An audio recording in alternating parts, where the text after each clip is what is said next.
जो हम कर रहे हैं वो चैप्टर 3 से करेंगे। The name of the chapter is matrices. कहीं और पढ़ा है आपने अभी तक? कहीं है? आई डोंट थिंक आपने कहीं पढ़ा होगा, ये सुना भी होगा इसके बारे में। देखो, मैट्रिसेस को आप मैट्रिक्स भी लिख सकते हो।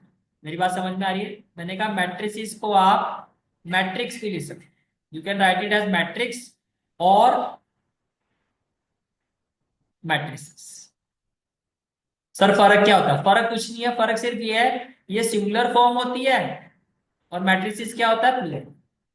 पहली बात ये क्लियर हो गया? ठीक है, तो कंफ्यूज नहीं होना। अगर कोई मैट्रिक्स कहता है तो भी बात इसी की हो रही है।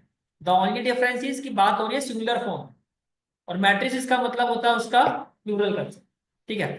अच्छा, उसके बाद फिर हम आते हैं कि मैट्रिसेस होता क्या। देखो, इट इज अ, अगर मैं मैट्रिसेस की बात करता हूँ तो मैट्रिसेस क्या होता है? It is a rectangular arrangement. What is matrices? It is a rectangular arrangement. It is a rectangular arrangement of elements or functions. It is a rectangular arrangement of elements or functions. बात समझ में आ गई? ठीक है। Matrix का symbol होता है capital alphabet. जैसे मैंने कहा मैट्रिक्स ए, मैट्रिक्स बी। अच्छा, लिखा कैसे आता है? जैसे मैट्रिक्स ए है, रेक्टेंगुलर अरेंजमेंट, तो ये इसकी प्रेजेंटेशन है। Arrangement of elements, arrangement of, it is a rectangular arrangement of elements, functions. आप नंबर्स भी लिख सकते हो। क्या लिख सकते हो? नंबर। जैसे मैंने लिखा 1 2 3 4 5 6 7 8 0, तो ये एक rectangular arrangement of numbers and this is matrix. कौन सी मैट्रिक्स है? ये मैट्रिक्स है। मैट्रिक्स बी, मैंने मैट्रिक्स बी में क्या लिखा? Sine x, cos x, 0 0 0, 10x, 0 0, cot x। It is a rectangular arrangement of function, it is a matrix. यहां तक समझ में आ गया? ठीक है। स्टैंडर्ड फॉर्म ऑफ मैट्रिक्स क्या होता है? देखो, जैसे मैंने कहा मैट्रिक्स है, इसकी स्टैंडर्ड फॉर्म ये होती है ए आई जे एम क्रॉस है। अब सर ये है क्या? देखो, ये जो एम क्रॉस है ना, इसको हम बोलते हैं ऑर्डर ऑफ मैट्रिक्स। क्या कहते हैं? Order of matrix. Order of matrix.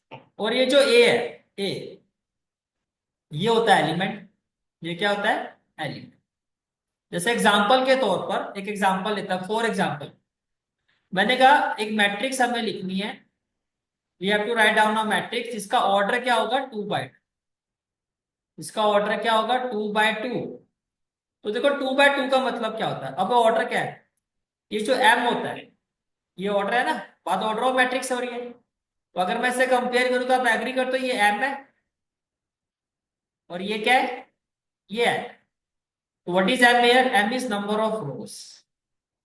M यहाँ पे क्या है? Number of rows. तो एन यहाँ पर क्या है? Number of columns. और समझ में आ गया? एम क्या है? नंबर ऑफ रोज, और एन क्या है? Number of column. अब इसका मतलब समझो। देखो, ये हो गया मैट्रिक्स। अब ये मैंने डैश लगाया। क्या आप एग्री करते हो? अगर मैं आपसे ये पूछूं, क्या आप एग्री करते हो ये जो है इस तरह से हॉरिजॉन्टली, इसको हम रो कहते हैं? एग्री करते हो? इस तरह से ये भी एक रो है और ये भी एक रो है। तो सबसे ऊपर वाली जो रो है ये हो गया R1। उसके बाद ये जो रो है ये हो गया R2। उसके बाद ये जो रो है ये R3 हो गई। ये बात समझ में आ गई? ठीक है। अच्छा, उसके बाद आ जाओ। क्या आप एग्री करते हो ये हो, इसको वर्टिकली, इसको हम कॉलम कहते हैं। इसको हम क्या कहते हैं? कॉलम कहते हैं।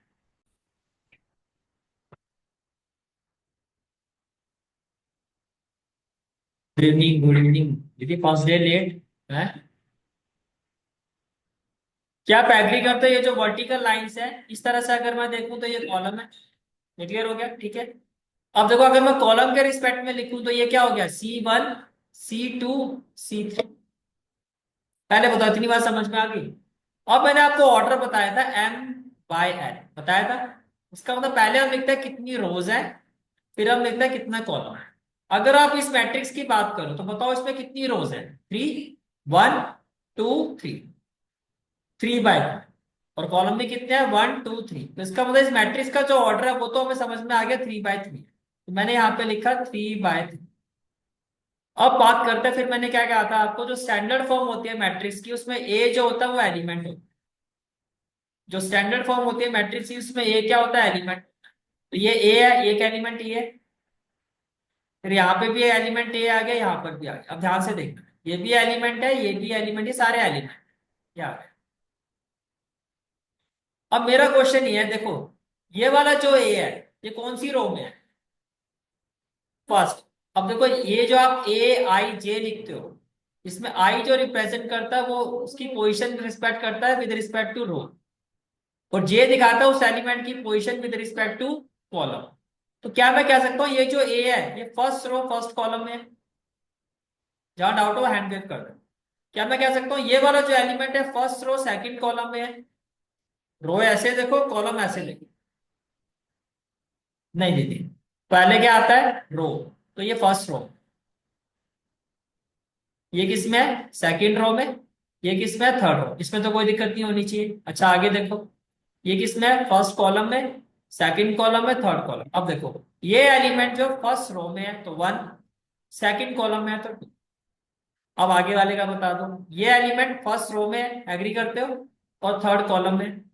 अच्छा इसको देखो, ये जो एलिमेंट है सेकंड रो में है। अब रो देखते जाओ और कॉलम, इसको मैं बोल सकता हूँ 2 2 2 3। ये हो गया 3 1 3 2 3 3। यहां तक कोई डाउट है तो यहां तक सारी चीजें समझ में आ गई। अभी तक क्या समझा आपने कि मैट्रिक्स क्या होता है, rectangular arrangement of elements. Matrix भी मैट्रिसेस ही होता है, लेकिन ये इसका सिंगुलर फॉर्म होता है, और मैट्रिसेस क्या हो गया, प्लूरल फॉर्म होता है। ठीक है, rectangular arrangement of elements, elements का एलिमेंट्स नंबर और फंक्शन ऐसे कहते हैं। मैट्रिक्स का सिंबल कैपिटल अल्फाबेट्स होता है, ए बी कुछ भी आप ले सकते हो। फिर हमने इसका स्टैंडर्ड फॉर्म देखा, ऑर्डर ऑफ मैट्रिक्स समझा, number of rose into number of column. Number of rose means m, number of column means n। और ए जो होता है एलिमेंट होता है, और आई जे जो होता है किस रो में, आई जे हो गया किस कॉलम। यहाँ तो सारी बातें क्लियर होगी, ठीक है। अच्छा चलो, फिर इसका नेक्स्ट कंसेप्ट में आते हैं।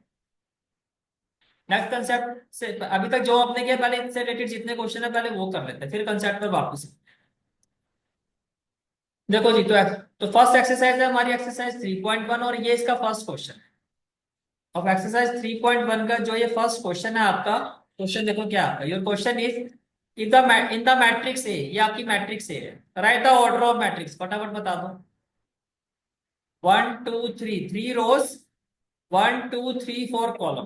तो इतना तो आप एग्री करते हो कि सर इसका जो ऑर्डर है, ऑर्डर ये क्या होगा, ये होगा 3 रोज 4 कॉलम। एम आई राइट। ऑर्डर को यहां लिखा जाता है तो मैं यहां लिख देता, तो हमारा फर्स्ट पार्ट तो हो। नंबर ऑफ एलिमेंट में कुछ नहीं करना होता, जो इसका प्रोडक्ट है वही नंबर ऑफ एलिमेंट। आपको काउंट करने की जरूरत नहीं है। 3 इंटू 4 क्या होगा, 12। तो नंबर ऑफ एलिमेंट्स की जहां तक बात आती है ये हो गया 12। चलो जी, ये भी हो गया।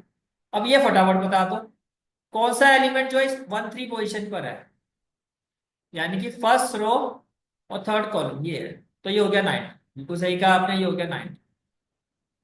फिर कौन सा एलिमेंट जो है वो 2 1 पोजिशन पर है, तो सेकेंड रो और 1 कॉलम, तो ये हो गया जी 35, बिल्कुल ठीक है। फिर आपने कहा कौन सा एलिमेंट जो है वो ए 3 3 पोजिशन पर है, थर्ड रो थर्ड कॉलम, मैं बोलूं -5, तो ये हो गया जी -5। फिर आपने कहा कौन सा एलिमेंट ऐसा जो सेकंड रो फोर्थ कॉलम में 12, तो ये हो गया A24, ये कितना हो गया आपका 12। फिर आ गया A23, तो second row third column, second row third column, ये क्या हो गया 5/2, ये हो गया 5/2। And this is the final answer of this question. This is for today's class. I hope you like this class, and if you like this class then do like, share and subscribe my channel. And don't forget to press the bell icon. Bell icon press करने से क्या होगा, जो भी मैं lecture upload करूँगा you will get the notification of that lecture. Thanks for watching this video. जहाँ तक आपके मैथ्स कोर्स की बात है, कंप्लीट मैथमेटिक्स कोर्स की जो प्लेलिस्ट का लिंक है वो आपको डिस्क्रिप्शन सेक्शन में मिल जाएगा. So bye, take care and have a great day.